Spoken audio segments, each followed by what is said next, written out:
Echoes Hugh. Audio Productions. Smooth, sweet sounds. Echoes Hugh Audio Productions proudly presents a J.S. Mensah audio work.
Welcome to the Sporting Field of Play podcast show. This is the History Edition with me, George Soper. Before we get started, a quick reminder to subscribe to Echoes Hugh Audio Productions by following us on social media for more updates and exclusive content. And if you enjoy this show, then please give us a like and write us a review. Hello sports fans and podcast show fans. Welcome to another episode of our pod where we delve into the rich history of the world's various sports and analyse some of the greatest players and participants. Today, we're talking about one of the most storied football clubs in the world, Manchester United.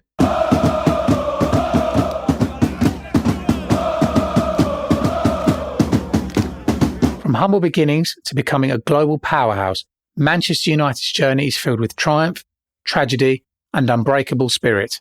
And in today's special focus, we'll take a closer look at one of the most poignant chapters in the club's history, the Busby Babes. So put on your red scarf, and let's kick off the episode.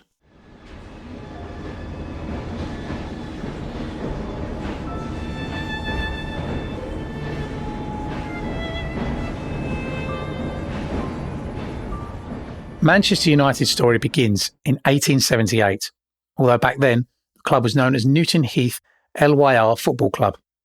Originally formed by the carriage and wagon department of the Lancashire and Yorkshire Railway Depot at Newton Heath, the club's early years were marked by financial struggles and on-field inconsistency. In 1902, with the club facing bankruptcy, local brewer John Henry Davis stepped in with a significant financial investment. The club was renamed Manchester United, and with this fresh start, things began to look up. Under the management of Ernest Mangall, United won their first league title in 1908 and followed it up with their first FA Cup triumph in 1909. Old Trafford, the club's iconic stadium, opened in 1910 and soon became known as the Theatre of Dreams. But despite these early successes, the club faced a long period of ups and downs, with intermittent success on the field and challenges off of it. World War II further disrupted football across the country, but out of the ashes of the war came the man who would transform Manchester United forever, Matt Busby.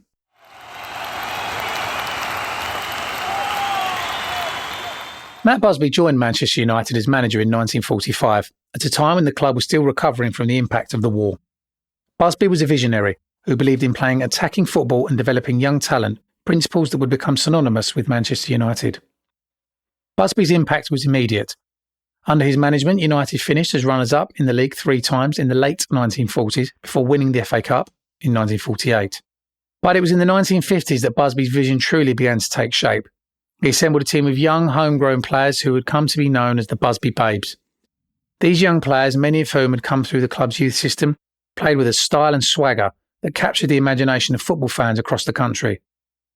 The Busby Babes were led by players like Duncan Edwards, Roger Byrne and Tommy Taylor, and they brought a new level of excitement to English football. In 1956, Manchester United won the league title with an average age of just 22, the youngest team ever to do so. They repeated the feat in 1957, and it seemed that golden era was just beginning.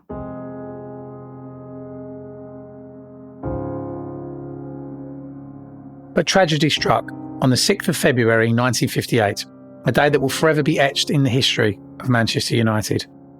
The team was returning from a European Cup match in Belgrade when their plane crashed after a refuelling stop in Munich. The crash claimed the lives of 23 people, including 8 Manchester United players and 3 members of the club's staff. The Munich air disaster was a devastating blow to the club, the city and the world of football. The loss of such young and talented players was heartbreaking, and the future of Manchester United seemed uncertain. Matt Busby himself was gravely injured and was in hospital for 2 months, fighting for his life. Yet, even in the face of such unimaginable loss, the spirit of Manchester United endured. The club, led by assistant manager Jimmy Murphy, in Busby's absence, somehow managed to continue playing, reaching the FA Cup final later that year, though they were defeated by Bolton Wanderers. When Matt Busby eventually returned, he was determined to rebuild the club and honour the memory of the players who had died. This period of rebuilding was long and difficult, but it laid the foundations for future success.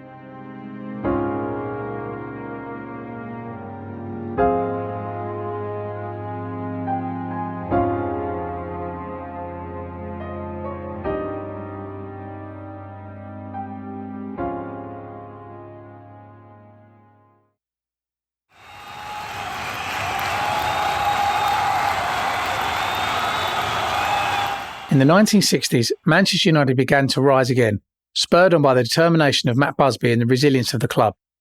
Busby rebuilt the team with a blend of experienced players and new talent, and soon the fruits of his labour began to show. The arrival of George Best, Dennis Law and Bobby Charlton, a survivor of the Munich crash, created one of the most formidable attacking trios in football history. Known as the Holy Trinity, these players became legends in their own right and helped Manchester United dominate English football once again.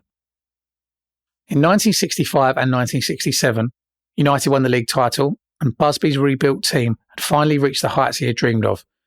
But the crowning achievement came in 1968, a decade after the Munich tragedy, when Manchester United became the first English club to win the European Cup. The 4-1 victory over Benfica at Wembley was not just a triumph on the field, but a poignant symbol of the club's resilience and determination to rise from the ashes. After this historic victory, Busby retired as manager, leaving behind a legacy that would define Manchester United for generations to come. And now a special focus on the Busby Babes. The Busby Babes, a group of young players whose potential was tragically cut short, but whose legacy continues to inspire to this day. The Busby Babes were more than just a football team. They were a symbol of youth, talent and the belief that football should be played with flair and joy. Matt Busby's vision of building a team around young, homegrown players was revolutionary at the time, and the Babes were the embodiment of this philosophy. Players like Duncan Edwards, who's often remembered as one of the greatest talents England ever produced, seemed destined for greatness. Edwards was a powerful and skillful midfielder, known for his versatility and strength on the ball. By the age of 21, he had already earned 18 caps for England, and many believed he would have gone on to captain both his country and club for years. Roger Byrne, the captain of the Busby Babes, was another standout, a defender with great tactical awareness and leadership qualities. Tommy Taylor was a prolific striker, whose goal-scoring prowess made him one of the most feared forwards in Europe. The Busby Babes weren't just successful on the pitch, they captured the hearts of football fans across the world with their attacking style and youthful exuberance. They represented a bright future not just for Manchester United, but for football as a whole. The Munich air disaster brought this bright future to a tragic end. The loss of so many young lives was a devastating blow, The legacy of the Busby Babes lives on. They are remembered not just for what they achieved, but what they could have become. Every time Manchester United steps onto the pitch, they do so with the spirit of the Busby Babes in their hearts. The Munich Memorial at Old Trafford, Flowers of Manchester tribute song, and the continued respect shown by fans and players alike are all testaments to the lasting impact the Busby Babes have had on Manchester United and the world of football.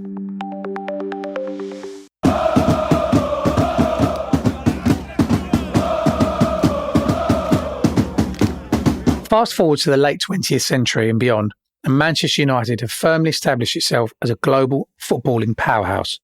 The arrival of Sir Alex Ferguson as manager in 1986 marked the beginning of a new era of unprecedented success.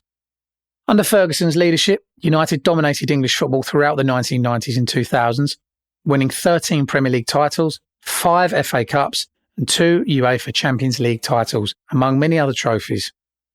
Ferguson's teams, built on a mix of homegrown talent like the class of '92, Ryan Giggs, Paul Scholes, David Beckham and others, along world-class signings, continued the tradition of attacking football that Matt Busby had instilled decades earlier.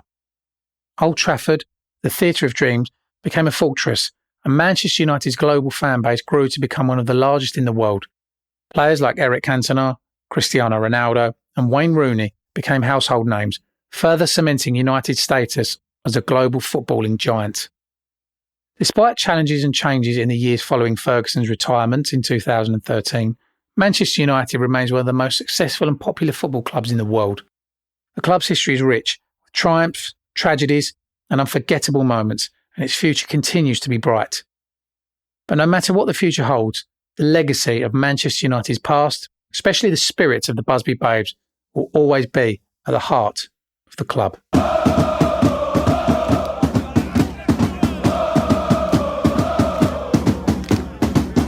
And that's a wrap for today's episode.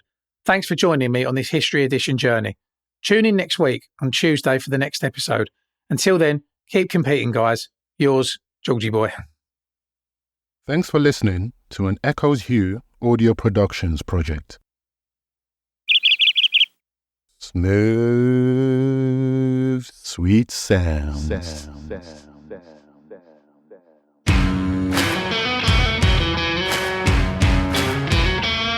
Don't forget to subscribe to Echoes Hue Audio Productions by following us on social media for more updates and exclusive content. And if you enjoy the show, then please give us a like and write us a review. The Sporting Field of Play History Edition is written and presented by George Soper. The podcast is directed and produced by J.S. Mensah. Our theme music is by Vitaly Vakulenko.